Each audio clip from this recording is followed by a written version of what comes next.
അസ്സലാമു അലൈക്കും വറഹ്മത്തുള്ളാഹി വബറകാതുഹു. കഴിഞ്ഞ വീഡിയോയിൽ ഞാൻ ഇസ്തിഗ്ഫാറിനെ കുറിച്ചും തൗബനെ കുറിച്ചുമാണ് സംസാരിച്ചത്. അപ്പോൾ 2 പാർട്ടാക്കിയിട്ട് വീഡിയോ ഇടാൻ കാരണം എന്താണെന്ന് വെച്ചാൽ തൗബ എന്ന് പറഞ്ഞാലും ഇസ്തിഗ്ഫാർ എന്ന് പറഞ്ഞാലും നമുക്ക് കേൾക്കുമ്പം ഒരേപോലെയുള്ള ഒരു കൺസെപ്റ്റാണ്. ഇസ്ലാമിൽ ഒരേപോലെയുള്ള ഒരു കൺസെപ്റ്റ് ആണെങ്കിൽ കൂടിയിട്ട് 2 തമ്മിൽ വ്യത്യാസങ്ങളുണ്ട്.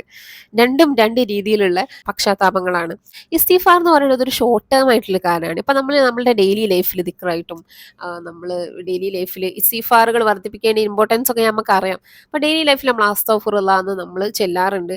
അതേപോലെ തന്നെ നമുക്ക് എന്തെങ്കിലും ഒരു മിസ്റ്റേക്ക് പറ്റിയെന്ന് തോന്നുമ്പോൾ നമ്മൾ അസ്തഗ്ഫിറുല്ലാഹ് എന്ന് പറയും. അല്ലെങ്കിൽ നമ്മൾ പല സമയത്തും നമ്മൾ അസ്തഗ്ഫിറുല്ലാഹ് എന്നുള്ള വാക്ക് നമ്മൾ ഉപയോഗിക്കാറുണ്ട്, അല്ലെങ്കിൽ വർദ്ധിപ്പിക്കാറുണ്ട്, അല്ലെങ്കിൽ അതിന്റെ പല രൂപങ്ങൾ, ഇസ്തിഗ്ഫാറിന്റെ പല രൂപങ്ങളായിട്ടുള്ള പല പ്രാർത്ഥനകളും നമ്മൾ നിത്യജീവിതത്തിൽ ഉപയോഗിക്കാറുണ്ട്. പക്ഷെ അതൊക്കെ ഒരു ഷോർട്ട് ടേം ആയിട്ടുള്ള, അല്ലെങ്കിൽ നമ്മുടെ ഡെയിലി ലൈഫിൽ ഇങ്ങനെ നമ്മൾ ചെയ്തു പോകുന്നത് അല്ലെ ചെയ്യേണ്ടതെന്നുള്ള ഒരു കാര്യമാണ്. അതെന്തിനു വേണ്ടിയിട്ട് നമ്മൾ ചെയ്യുന്നത് വെച്ചാൽ അള്ളാന്റെ പൊറുക്കൽ തേടിയും അള്ളാഹുവിന്റെ കാരുണ്യം തേടാൻ വേണ്ടിയിട്ട് നമ്മൾ ചെയ്യുന്ന കാര്യമാണ്.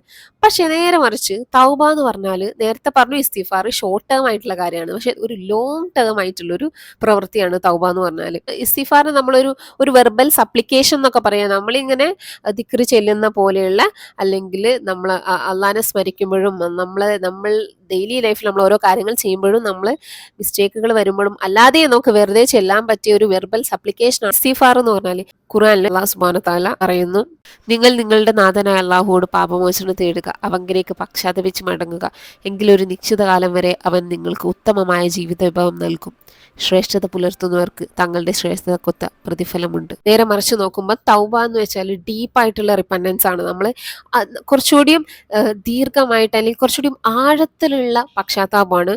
ഒരു ലോങ് ടേം ആയിട്ടുള്ള ഒരു അള്ളാഹിനോടുള്ള ഒരു പക്ഷാതാപം തേടുന്നതാണ് തൗബ എന്ന് പറഞ്ഞാൽ. ആ ഒരു തൗബ എങ്ങനെയുള്ളതായിരിക്കും എന്ന് വെച്ചാൽ, നമ്മൾ ചെയ്തിട്ടുള്ള ആ ഒരു പാപത്തിൽ നമുക്ക് ആഴത്തിലുള്ള പക്ഷാതാപം അല്ലെങ്കിൽ ഖേദം, ഇത് വളരെ കുറ്റബോധം ആഴത്തിലുള്ളത് നമുക്ക് തോന്നുന്ന രീതിയിലുള്ള സമയമായിരിക്കാം. അതേപോലെ തന്നെ നമുക്കത് ഡീപ്പായിട്ട് നമ്മൾ മനസ്സിൽ ആഗ്രഹിക്കുന്നുണ്ടാവും. അതായത് ഈ ഒരു തെറ്റ് ഞാൻ ഇനി ഒരിക്കലും ചെയ്യില്ല എന്നുള്ളതും ഇത് എന്നിൽ നിന്നും മാറ്റിയെടുക്കണം എന്നും വളരെയധികം നമ്മൾ ആത്മാർത്ഥമായിട്ട് ആഗ്രഹിക്കുന്ന ഒരു സമയത്തുള്ള ഒരു സംഭവമായിരിക്കും ഒരു തൗബ എന്ന് പറഞ്ഞാൽ.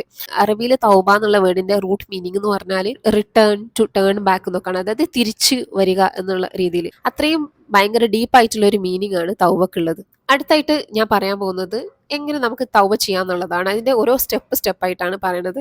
അപ്പൊ ഞാൻ ഇതിനെക്കുറിച്ച് വായിച്ച് മനസ്സിലാക്കി, ഞാൻ പഠിച്ചതെന്ന് എനിക്ക് മനസ്സിലായ ഖുർആനിന്റെയും ഹദീസിന്റെയും വെളിച്ചത്തിലുള്ള പഠനങ്ങളുടെ ഭാഗമായിട്ട് കണ്ടിട്ടുള്ള ഓരോ സ്റ്റെപ്പുകളാണ് കേട്ടോ. അതാണ് ഞാൻ പറയാൻ പോകുന്നത്. വെരി ഫസ്റ്റ് സ്റ്റെപ്പ് എന്ന് പറഞ്ഞാൽ, നമ്മൾ ആ ഒരു പാപം നമ്മൾ തിരിച്ചറിയുക. ഞാനൊരു തെറ്റ് ചെയ്തു എന്നുള്ളത് നമ്മൾ ആത്മാർത്ഥമായിട്ട് തിരിച്ചറിയുക എന്നുള്ളതാണ്. അത് ചെറിയൊരു തെറ്റാവട്ടെ അല്ലെങ്കിൽ വലിയ തെറ്റാവട്ടെ, നമ്മൾ ആ തെറ്റിനെ തിരിച്ചറിയുക എന്നുള്ള ഒരു സ്റ്റെപ്പാണ് ഫസ്റ്റ് ആയിട്ട് നമ്മൾ എടുക്കുന്നത്. ആത്മാർത്ഥമായിട്ട് അതിനെ തിരിച്ചറിയുക എന്നുള്ളത്.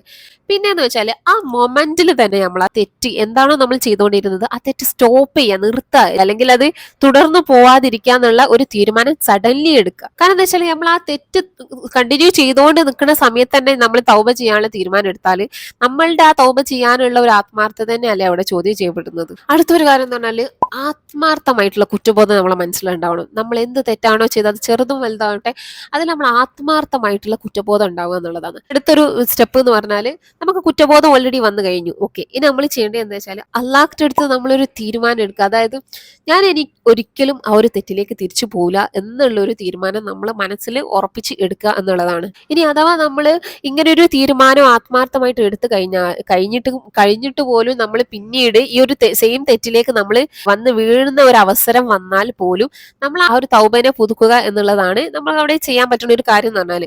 അള്ളാഹ് എന്ന് പറഞ്ഞാൽ ഇത്രയും റഹ്മാനും റഹീമുമായ, നമുക്കറിയാം ഇത്രയും നമ്മൾ കാരുണ്യമുള്ള അള്ളാഹ് നമുക്ക് തൗബന്റെ വാതികൾ എപ്പോഴും തുറന്നിട്ടിട്ടാണ്. ഒരു തൗബ വീണ്ടും ചെയ്യാന്നുള്ളൊരു സംഭവം, ഒരു ഓപ്ഷൻ ഉണ്ടായിരിക്കുകയും നമ്മൾ അതൊരു ലൂപ്പ് ഹോൾ ആയിട്ട് എടുത്തിട്ട് നമ്മൾ അങ്ങനെ ഉപയോഗപ്പെടുത്താനും പാടില്ല. കാരണം തൗബ എന്ന് പറഞ്ഞാൽ ആത്മാർത്ഥതയുള്ള മനസ്സിന്ന് മാത്രം വരുന്നതാണ്, അപ്പോഴേ അള്ളാഹു സ്വീകരിക്കുള്ളൂ. പിന്നെ 4ാമത്തെ കാര്യം എന്ന് പറഞ്ഞാൽ തൗബന്റെ പ്രധാനപ്പെട്ട ഒരു കാര്യമാണ്, ഞാൻ ഇന്നലത്തെ വീഡിയോയിലും പറഞ്ഞിട്ടുണ്ട്. അതായത് നമ്മൾ ചെയ്ത ആ ഒരു പാപം എന്ന് പറഞ്ഞാൽ ഒരു വ്യക്തിയുമായിട്ട് ബന്ധപ്പെട്ട്, അല്ലെങ്കിൽ ഒരാളോട് നമ്മൾ ചെയ്തിട്ടുള്ള എന്തെങ്കിലും കാര്യമാണെങ്കിൽ, വ്യക്തികൾ തമ്മിലുള്ള എന്തെങ്കിലും സംഭവമാണെങ്കിൽ നമ്മൾ അവരുടെ അടുത്ത് ക്ഷമ ചോദിക്കുക. ഏതെങ്കിലും ആൾക്കാരുടെ വസ്തുക്കൾ എന്തെങ്കിലും കൈക്കലാക്കി അങ്ങനത്തെ ഒക്കെ ഉള്ള സംഭവമാണെങ്കിൽ നമ്മൾ അത് തിരിച്ചു കൊടുക്കണം അല്ലേ? നമ്മൾ വ്യക്തികളായിട്ടുള്ള സംഭവം നമ്മൾ തിരിച്ച് അങ്ങോട്ട് ചെയ്താലേ നമുക്കിത് പക്ഷാത്താപം സ്വീകരിക്കുള്ളൂ. കാരണം ഒരാളുടെ എന്തെങ്കിലും മുതലോ കാര്യമോ നമ്മൾ കൈക്കലാക്കി കഴിഞ്ഞിട്ട് അത് തിരിച്ചു കൊടുക്കുന്നുമില്ല, പക്ഷെ നമ്മൾ അതിൽ പശ്ചാത്തപിച്ചിട്ട് കാര്യമില്ലല്ലോ. നമ്മൾ അത് ചെയ്ത് ക്ലിയർ ചെയ്താലേ ആ ഒരു രീതിയിൽ സ്വീകരിക്കുള്ളൂ. അപ്പൊ അങ്ങനെയുള്ള വ്യക്തികൾ തമ്മിൽ എന്തെങ്കിലും പ്രയാസങ്ങൾ ഉണ്ടെങ്കിൽ അത് നമ്മൾ പരിഹരിച്ചിട്ട് ശേഷമാണ് നമ്മൾ ഈ കാര്യത്തിലേക്ക് കടക്കേണ്ടത്. ഇതാണ് പ്രധാനപ്പെട്ട 4 സ്റ്റെപ്പുകൾ ഞാൻ മനസ്സിലാക്കിയിട്ടുള്ള തൗബേന്റെ. പിന്നെ അഡീഷണൽ ആയിട്ടുള്ള കുറച്ച് സ്റ്റെപ്പുകളും കൂടി ഉണ്ട്. അതായത് നമുക്ക് തൗബേനെ കുറച്ചുകൂടി എഫക്റ്റീവ് ആക്കാൻ, കുറച്ചുകൂടി നമുക്ക് പ്രായശ്ചിത്തം ചെയ്യാൻ വേണ്ടിയിട്ട് നമുക്ക് ചെയ്യാൻ പറ്റിയ കാര്യമാണ് സലാത്ത് തൗബ. ഒന്നാമത്തെ കാര്യം സലാത്ത് തൗബ എന്ന് പറഞ്ഞാൽ ഒരു 2 റക്കാത്ത് സുന്നത്ത് നിസ്കാരമാണ്. സാധാരണ നമ്മൾ 2 റക്കാത്ത് നിസ്കരിക്കുന്ന പോലെ നിസ്കരിക്കുക. നമ്മൾ തൗബേന്റെ സലാത്ത് തൗബ നിസ്കരിക്കുകയാണ് എന്നുള്ളൊരു നിയ്യത്ത് മനസ്സിൽ വെച്ചിട്ട് നമ്മൾ നിസ്കരിക്കുക, ആത്മാർത്ഥമായിട്ട് അള്ളഹാനോട് പ്രാർത്ഥിക്കുക. രണ്ടാമത്തെ കാര്യം പറഞ്ഞാൽ സൽക്കർമ്മങ്ങള് സ്വതക്കകള് വർദ്ധിപ്പിക്കുക എന്നുള്ളത്. നമ്മളെ ദാനധർമ്മം അതുപോലെ തന്നെ നമ്മളെ സൽക്കർമ്മം എന്നൊക്കെ പറഞ്ഞാല് നമ്മളുടെ ഒരുപാട് പാപങ്ങൾ നമുക്ക് മായ്ക്കപ്പെടാൻ സഹായിക്കുന്ന 2 കാര്യങ്ങളാണ്. നമുക്ക് കഴിയുന്ന പോലെ സൽക്കർമ്മങ്ങള് അതേപോലെ തന്നെ നമ്മൾ ദാനധർമ്മങ്ങളൊക്കെ വർദ്ധിപ്പിക്കാൻ ശ്രമിക്കുക എന്നുള്ളതാണ്. ഇപ്പൊ ഈ 3 കാര്യം അഡീഷണൽ ആയിട്ട് നമുക്ക് ചെയ്യാം. ഇത് നിർബന്ധമുള്ള കാര്യമല്ല, അങ്ങനെ ചെയ്യാൻ പറ്റുന്ന ആൾക്കാർ അല്ലെ ചെയ്യാൻ അങ്ങനെ ആഗ്രഹിക്കുന്നുണ്ടെങ്കിൽ നമുക്ക് അങ്ങനെ ചെയ്യാം. സലാത്തു തൗബ ഈ തൗബേന്റെ ഒരു നിർബന്ധമായിട്ടുള്ള ഒരു കാര്യമല്ല എന്നാണ് ഞാൻ പഠിച്ചിട്ട് മനസ്സിലാക്കിയത്.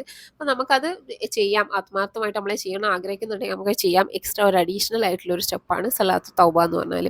അപ്പൊ ഇതാണ് തൗബേന്റെ ഒരു പ്രോപ്പർ ആയിട്ടുള്ള ഒരു രീതി എന്ന് പറഞ്ഞാൽ, നമ്മൾ ചെയ്യേണ്ട ഒരു രീതി എന്ന് പറഞ്ഞാൽ. അപ്പൊ അത് എല്ലാത്തിലും ഈ 4 സ്റ്റെപ്പിലായാലും നമ്മൾ ആത്മാർത്ഥത എന്ന് പറയുന്നത് അവിടെ ഭയങ്കര ഇമ്പോർട്ടൻ്റ് ആണ്. ആത്മാർത്ഥമായിട്ട് നമ്മൾ മനസ്സിൽ ആഗ്രഹിച്ചുകൊണ്ട് മനസ്സിൽ ആത്മാർത്ഥമായിട്ട് ആ കുറ്റബോധം തോന്നിക്കൊണ്ട് അള്ളാഹുവിലേക്ക് തിരിച്ച് റിട്ടേൺ ബാക്ക് എന്നത് തൗബ എന്ന് പറഞ്ഞാൽ നമ്മൾ അള്ളാഹിലേക്ക് തിരിച്ചു പോവാ എന്നുള്ള ഒരു രീതിയിൽ തന്നെ മനസ്സിൽ നിയ്യത്ത് വെച്ചുകൊണ്ട് നമ്മളെ ചെയ്യാൻ ശ്രമിക്കുക എന്നുള്ളതാണ്. സൂറ അസ്മറിൽ 53-ാമത്തെ ആയത്തിൽ അള്ളാഹ് പറയുക, തങ്ങളോട് തന്നെ അതിക്രമം കാണിച്ച എൻ്റെ ദാസന്മാരെ, അള്ളാഹുവിന്റെ കാരുണ്യത്തെ പറ്റി നിങ്ങൾ നിരാശരാവരുത്. സംശയം വേണ്ട, അള്ളാഹു എല്ലാ പാപങ്ങളും പുറത്തു തരുന്നവനാണ്.